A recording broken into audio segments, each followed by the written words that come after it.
Hi guys, உங்கள் ஜிஎம்எல் தமிழானிக்கு என்ன பற்றி பேச போகிறோம் அப்படின்னு பார்த்தீங்கன்னா, ஹைதராபாத்தில் நடந்த விஷயம் உங்களுக்கு எல்லாருக்கும் தெரிஞ்சிருக்கு. நிறைய பேருக்கு, ஒரு சில பேருக்கு தெரிஞ்சிருக்காது. தெரியாதவங்களுக்கு பார்த்தீங்கன்னா ஷார்ட்டாக சொல்லிடலாம். என்னன்னா, வெங்கட்லட்சுமி குருமூர்த்தியோட சொல்லக்கூடிய நபர் பார்த்தீங்கன்னா கொலை செஞ்சு குக்கரில் வச்சு மிகப்பெரிய ஒரு கொடூரமான நிலையில் பார்த்தீங்கன்னா எரிச்சிருக்காங்க. அதை பற்றி டீட்டெயிலாக பேச போகலாம். ஏன்னா போலீஸ் தரப்பு அடுத்த கட்ட தகவல் வெளியே இருக்குது.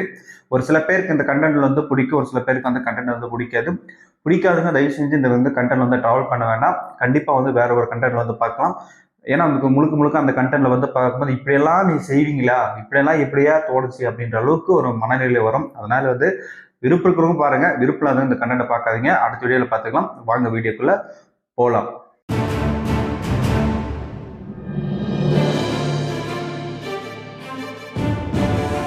குருமூர்த்தி வெங்கட்லட்சுமின்றது உங்களுக்கு எல்லாருக்கும் தெரிஞ்சிருக்கும். இவங்க தான் குருமூர்த்தி அந்த வெங்கட்லட்சுமி. அவங்களோட வீடு இந்த வீடு தான்.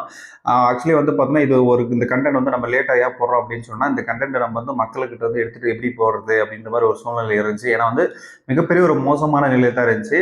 அதனால அடுத்த கட்ட அப்டேட் வரட்டும், நம்ம தெரிஞ்சுட்டு போடலாம் அப்படின்னு சொல்லிட்டு ஒரு ரிசர்ச் பண்ணுறோம் தான். இப்போ தகவல் வெளியே இருக்குனால தான் நம்ம பேச போகிறோம். என்னன்னா, ஒரு மனைவியை எந்த அளவுக்கு கேடுகட்ட நிலையில கொலை செஞ்சு அது தடயத்தை மறைக்கணும்னு தோணுதோ அந்த அளவுக்கு தடயத்தை மறைச்சிருக்காங்க தான் சொல்ல வர்றோம். குருமூர்த்தின்றவங்க யாருன்னா, எக்ஸ் ஆர்மியில் பணியாற்றிட்டு விஆர்எஸ்ல வாங்கிட்டு வந்த நபரு. அந்த நபர் பார்த்தீங்கன்னா இந்த அளவுக்கு செஞ்சிருக்கிறாங்களா அப்படின்னு சொல்லிட்டு ஒரு கேள்விக்குரியமா இருக்கு, ஒரு ஆச்சரியக்குரியமா இருக்கு. அந்த அளவுக்கு தான் சொல்ல வரணும். ஏன்னா இந்த கண்டென்ட் டிராவல் பண்ணும்போது இந்த குருமூர்த்தி இப்படிலாம் நடந்திருக்காரா, இப்படியெல்லாம் நடக்கிறதுக்கான எப்படி எண்ணம் வந்துச்சு அப்படின்ற மாதிரிலாம் தோணுது. அந்த அளவுக்கு அந்த கண்டென்ட் போயிட்டே இருக்கும். குருமூர்த்தி அவர்கள் என்ன பண்ணிருக்காங்க, மனைவி மேல் பார்த்தோன்னா ஒரு தப்பான கண்ணோட்டத்தில் அவங்க மேலே இது இருக்காரு. அதுக்கப்புறம் பார்த்தோன்னா மனைவி விழா செய்வாங்களா அப்படின்னு சொல்லிட்டு கொலை செஞ்சிருக்காரு அப்படின்னு சொல்லிட்டு ஃபர்ஸ்ட் முதற்கட்ட தகவல் இருக்குது. அதுக்கப்புறம் ரெகுலராக குடும்பத்தில் சண்டை வர தானே நம்ம எல்லாருக்கும் தெரிஞ்சிருக்கோம். ஃபேமிலி மெம்பர்ஸ்க்கு எல்லாத்துக்கும் குடும்பத்தை பொறுத்த வரைக்கும் ஒரு நாள் சண்டை வரும், அடுத்த நாள் சமாதானம் இருப்பாங்க. ஹஸ்பண்ட் ஒய்ஃப் அப்படிதான் இருக்கும். அதுக்கு அப்படிதான் நடந்திருக்குது. இவர் என்ன பண்ணிட்டாருன்னா, அடிச்சு கொலை செஞ்சுட்டாரு. கொலை செஞ்சதுக்கு அப்புறம் என்ன பண்றதுன்னு தெரியாம மிகப்பெரிய ஒரு யோசனை இருந்திருக்காரு. என்னென்ன பண்ணியிருக்காரு அப்படின்னு பார்த்தீங்கன்னா, யூடியூப்ல அந்த வீடியோஸ் எல்லாம் பார்த்து எப்படி ஒரு பாடி டிஸ்போஸ் பண்றது அப்படின்றதெல்லாம் ரிசர்ச் பண்ணி பார்த்துருக்காரு. அதுக்கப்புறம் திரைப்படத்தெல்லாம் இந்த பாடி டிஸ்போஸ் பண்ணி அந்த எப்படி இது எலும்பு தனியா உடல் பாகம் தனித்தனியாக எடுத்து பிரித்து செய்யறது அப்படின்ற விஷயத்த செஞ்சிருக்காரு. அந்த வீடியோ பார்த்துட்டு அதுக்கப்புறம் என்ன பண்ணியிருக்காரு, திடீர்னு உடலை இது மாதிரி செய்யும்போது ஏதாச்சும் வேற ஏதாச்சும் சைடு எஃபெக்ட் இல்லை ஏதாச்சும் எப்படி முழுமையாக நம்புறது அப்படின்னு சொல்லிட்டு யோசிச்சிருந்திருக்காரு. ஏன்னா திரைப்படத்துல காட்சிகளுக்காக ஏதாச்சும் படமாக்கப்படலாம். அதுக்காக ஒரு நம்பாம என்ன பண்றாருன்னா, தெருவில் இருக்கிற நாயை ஒன்று பிடிச்சிட்டு அந்த நாயை அடிச்சு என்ன பண்ணியிருக்காருன்னா கொலை செஞ்சுட்டு, அந்த நாயும் அது பார்த்தோன்னா உடல் தனி பிரிக்கணும் இல்லையா, உடல் பிரிக்கிறது என்ன பண்ணியிருக்காருன்னா கூறு போட்டு அதை குக்கர்ல வச்சு வேக வச்சிருக்காரு. அதுக்கப்புறம் எலும்பு தனியா அந்த கறி தனியாக பிரிச்சு எடுத்து அது பார்த்தோன்னா டிஸ்போஸ் பண்ணியிருக்காரு. இதெல்லாம் சொல்லும் போது மனசு ரொம்ப வேதனையாக இருந்தால் சொல்ல வரணும். அந்த மாதிரி செஞ்சு உடலை பார்த்தோன்னா டிஸ்போஸ் பண்ணுறதுக்கு முயற்சி பண்ணியிருக்காரு. அது மட்டும் இல்லாமல் இதுவர் பார்த்தோன்னா இவங்களோட மனைவி, அவங்க கணவர் மனைவி பார்த்தோன்னா எவ்வளோ சந்தோஷமா இருந்திருக்கு. ஒரு ஃபோட்டோ புகைப்படம் இருக்கு. மேலே அவங்க குழந்தையோட ஃபோட்டோ இருக்கும்.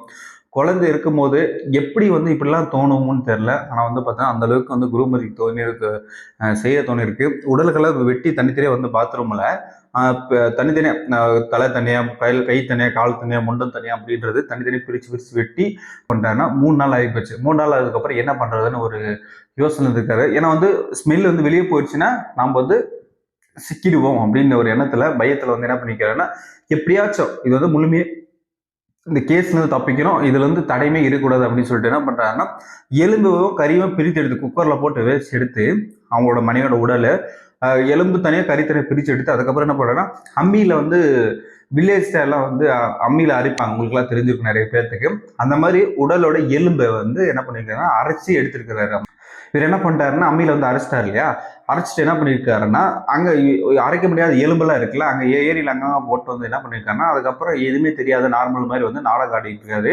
அவங்க வராங்க, அவங்க அத்தை வராங்க. அத்தை மகன் எங்கே இருக்கிறேன்னு கேட்கும்போது, எங்களுக்கு ரெகுலர் சண்டை வந்துச்சு, அதுக்கப்புறம் நான் அவங்க வீட்டு தான் வருவாங்க நினச்சி எதிர்பார்த்துட்டு இருந்தேன், என்னங்க நீங்கள் இப்படி கேட்குறீங்க அப்படின்னு கேட்டாங்க. அவங்க பதட்டத்தில் இல்லைங்க மருமகிட்ட சொல்றாங்க, இல்லைங்க எனக்கு வரவே இல்லை அப்படின்னு சொல்றதுக்கு அப்புறம் அடடா என்னாச்சு அப்படின்னு சொல்லிட்டு அங்கே தேட இங்கே தேடி அவர் கூட சப்போர்ட்டுக்கு தேடணும் தேடிட்டு அதுக்கப்புறம் என்ன பண்ணுறாங்கன்னா, இவங்களே போயிட்டு வாலண்டியராக கம்ப்ளைண்ட் பண்ணிக்கிறாங்க. கம்ப்ளைண்ட் ரைஸ் பண்ணதுக்கு அப்புறம் பார்த்தோன்னா போலீஸ் இன்வெஸ்டிகேஷன் ஸ்டார்ட் ஆகுது. இன்வெஸ்டிகேஷன் ஸ்டார்ட் ஆகும்போது 2-3 நாள் ஆகிப்போச்சு. 2-3 நாள் ஆனதுக்கு அப்புறம் என்ன பண்ணியிருக்காருன்னா, இவர் கூட ஃபுல்லா உள்ள டிராவல் பண்றாரு, எங்கெங்க போறாங்க, கெஸ்ட் ஹவுஸ் எல்லாம் எங்கேயும் செக் பண்ண போகிறாங்க, சிசிடிவி காட்சிகள், அதுக்கப்புறம் சொந்த பக்கமுகத்தில் விசாரிக்கிறாங்க. எல்லா பக்கம் விசாரித்தாலையும் அவங்க வந்து பார்த்தீங்கன்னா எல்லாருமே சப்போர்ட் பண்ணுறாரு. ஆனால் பட் வந்து சந்தேகம் வந்து கணவர் மேலே வருது. அதுக்கப்புறம் வந்து இவர் வந்து சந்தேக பேரில் அரெஸ்ட் பண்ணுறாங்க. அரெஸ்ட் பண்ணி விசாரணை மேற்கொள்ளும்போது ஒரு விஷயமா வந்து முன்னுக்கு பெண்ணா வந்து தகவல் வந்து வெளியேற்றிட்டே இருக்கிறாரு. முதற்கட்ட வந்து கிட்டத்தட்ட வந்து ஒரு 3 டைப் ஆஃப் ஆங்கிள் வந்து பார்த்தீங்கன்னா போலீஸ் வந்து விசாரிச்சுட்டு இருக்கிறாங்க. அந்த 3 டைப்லேயும் வந்து பார்த்தீங்கன்னா டிஃப்ரெண்டாக வந்து பார்த்தீங்கன்னா கேஸை வந்து திசை திருப்பணும் நோக்கில் வந்து பார்த்தீங்கன்னா அவர் வந்து பேசிக்கிறதா அந்த முதல்கட்ட தகவல் வந்திருக்குது. இப்போ வந்து போலீஸ் வந்து விசாரணை வந்து மேற்கொள்ளணும் இல்லையா? அவர் சொல்ற இடத்தெல்லாம் போறாங்க, ஏரி ரீசன் சொல்றாரு, அந்த எலும்பு போட்டேன்னு சொல்றாரு, அதுக்கப்புறம் சிசிடிவி காட்சிகள் இல்லை சொல்றாரு. அந்த மாதிரிலாம் எல்லா ஆங்கிலையும் போலீஸ் வந்து தேடும்போது என்ன பண்றாங்கன்னா அந்த இடத்துல வந்து இன்னுமே வந்து அவங்களோட சொல்லக்கூடிய எலும்புகள் துண்டுகள் வந்து எதுவுமே வந்து பார்த்தீங்கன்னா எவிடன்ஸ் அது இது வரைக்கும் கிடைக்காத மாதிரி தான் தகவல் வந்து வெளியே இருக்கு. போலீஸ் தரப்புல இருந்து என்ன சொல்றாங்க அப்படின்னா கிட்டத்தட்ட வந்து 12 மணி நேரம் வந்து பார்த்தீங்கன்னா விசாரணை மேற்கொண்டதுல குருமூர்த்தி கிட்ட அவர் வந்து பல ஆங்கிள் வந்து சொல்றாரு. அவர் சொல்றத பார்த்தா நம்பவே முடியல.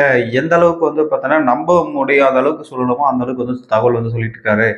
குற்றவாளி வந்து பார்த்தோன்னா, இதே மாரி போயிட்டு இருந்துச்சுன்னா, இவர் வந்து குற்றவாளி இல்ல அப்படின்னு சொல்ற அளவுக்கு போயிடும் அப்படின்னு சொல்றாரு. ஏன் அப்படி சொல்ல வர்றாரு அப்படின்னு பார்த்தீங்கன்னா, அவர் வந்து அந்த YouTube, அந்த மொபைல்ல வந்து வீடியோ பார்த்து அதெல்லாம் சொன்னாங்க இல்லையா? படத்த பார்த்து சொன்னார் இல்லையா?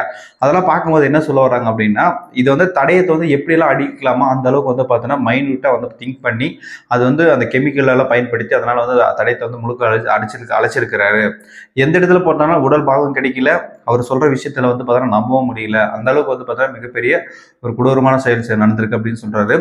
குருமூர்த்தி அவர்கள் வந்து குற்றவாளியா இருக்கும் பட்சத்தில் கண்டிப்பா வந்து இந்தியாவே திருப்பி பார்க்குற அளவுக்கு மிகப்பெரிய ஒரு தண்டனை கொடுக்கணும் அப்படின்றது என்னோட கருத்து. இந்த மாதிரி மற்றவங்களுக்கு எண்ணமே வரக்கூடாது. ஏன்னா வந்து இவ்வளவு அழகான ஒரு ஃபேமிலி இருக்கும்போது எப்படி இந்த மாதிரி மனசு வந்திருக்கும் அப்படின்றது நம்மளோட கேள்விக்குறியா இருக்கு.